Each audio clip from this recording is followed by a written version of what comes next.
Hello दोस्तों, मेरा नाम है इंटरनेट रैपर और ये मेरा यूट्यूब का पहला वीडियो है। ऑनेस्टली थोड़ा नर्वस भी हूँ पर थोड़ा सा एक्साइटेड भी हूँ, क्योंकि मैं आपके साथ शेयर करने वाला हूँ इस वीक का पूरा ट्रेड ब्रेकडाउन। क्यों मैंने ट्रेड्स लिए, क्यों मैंने इधर ही ट्रेड एंट्री ली, क्यों मैंने इधर ही ट्रेड काटा, ये सब आपके साथ शेयर करने वाला हूँ। ये सब तो टेलीग्राम पर भी मैंने शेयर कर दिया था, पर यूट्यूब स्टार्ट करने का मेन मोटिव यही है कि आपके साथ प्रॉपर ट्रेड का ब्रेकडाउन कर सकूँ। तो स्टार्ट करते हैं मंडे से। तो मेरा स्ट्रैटेजी का मेन बैकबोन है एक्सेल। तो ये रही एक्सेल, जिसकी मदद से मैं रिवर्सल कैप्चर कर सकता हूँ मार्केट में। इधर हमें डालना होता है रिसेंट डे की मार्केट की रेंज और रिसेंट डे की मार्केट की क्लोजिंग, जो कि मैंने रिसेंट फ्राइडे की डाल दी। इससे मुझे 2 लेवल्स निकल के मिले थे। उस 2 लेवल्स मार्क करके ले लेते हैं पहले।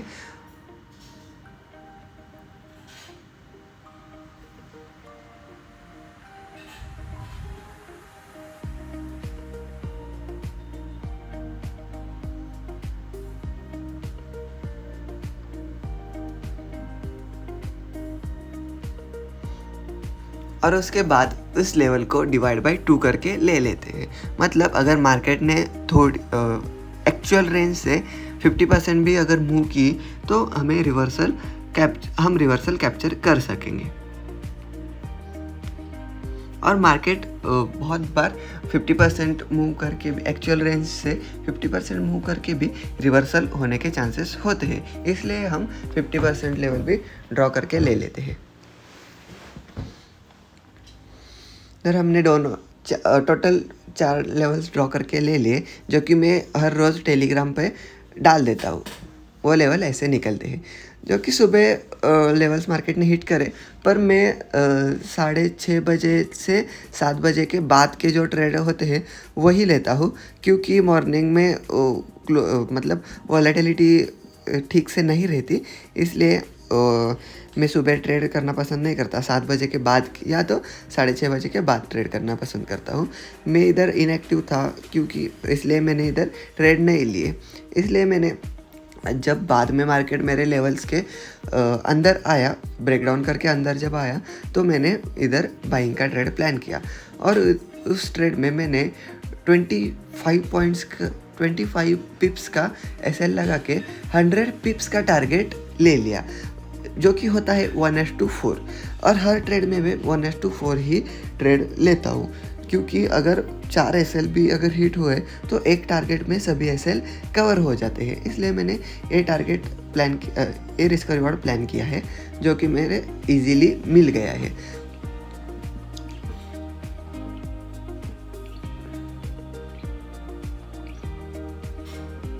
अब आते हैं नेक्स्ट डे पर। हम फिर से वही प्रोसेस करेंगे। रिसेंट डे का प्रॉपर एटीआर, मतलब रेंज कितनी पॉइंट्स की मूवमेंट हुए है वो कैलकुलेट करके लेते हैं, और उधर एक्सेल में डालते हैं एटीआर की जगह पर कितने पॉइंट्स की मूवमेंट हुई है, और उधर क्लोजिंग प्राइस भी डालते हैं।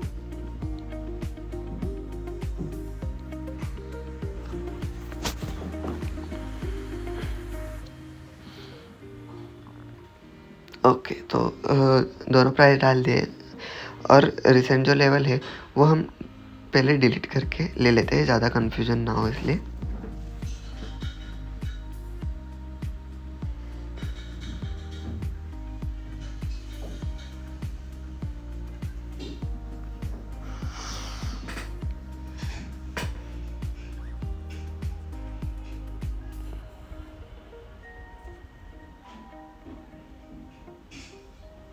ओके, तो हमें ये 2 जो लेवल्स मिले हैं वो हम मार्क करके लेते हैं, और उसके बाद हम इसे डिवाइड बाय 2 करके ले लेंगे।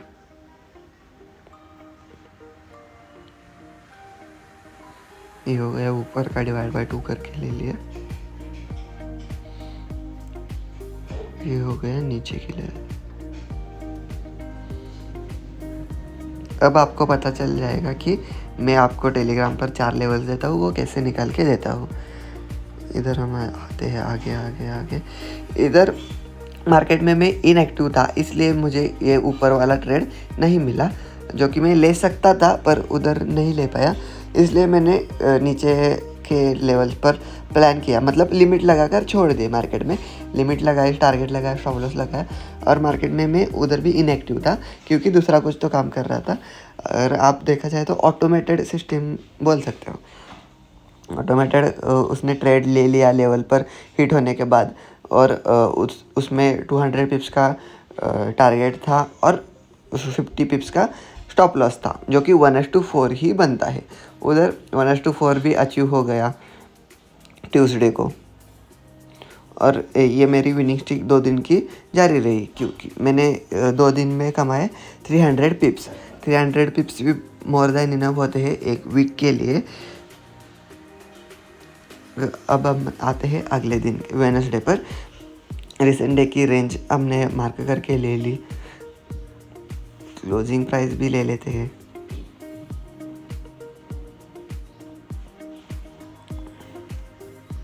क्लोजिंग प्राइस भी डाल दिया हमने, जो 2 लेवल्स निकल के आए हैं वो ड्रॉ करके ले लेते हैं।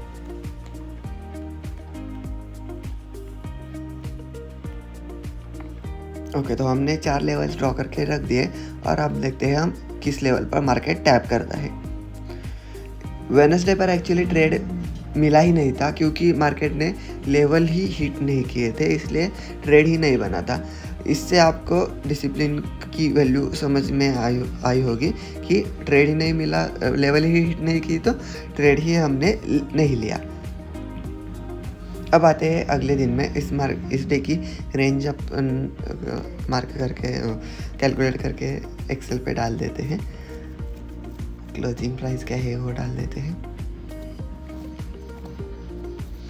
और जो 2 लेवल्स निकल के आए हैं उसे हम प्राइस में डाल देते हैं चार्ट्स पे।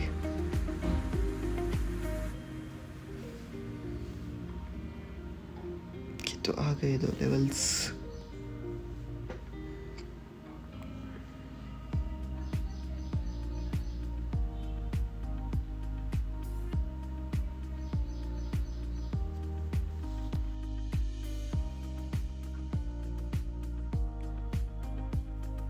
इधर हम डिवाइड बाय 2 करके ड्रॉ कर लेते हैं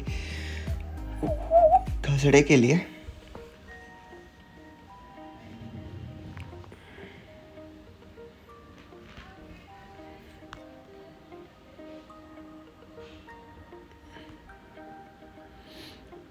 और आप अगर देखोगे तो मार्केट जो हमने लेवल्स ड्रॉ करी थी उससे एग्जैक्ट मार्केट टैप करके नीचे आ गया।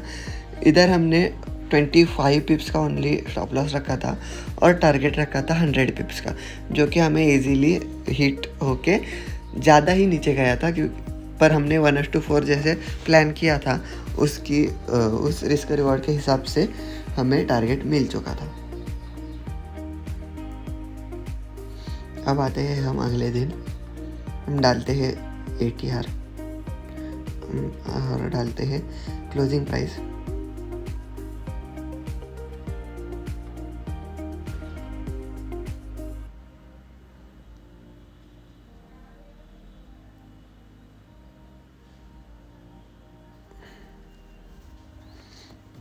डाल दिया। अब आ गए 2 लेवल्स।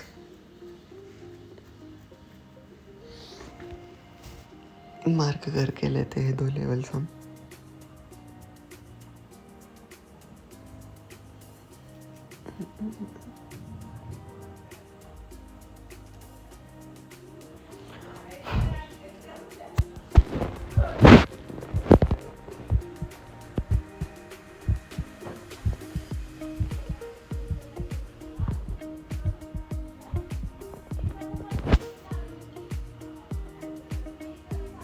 इधर हम फ्राइडे के दिन पर आते हैं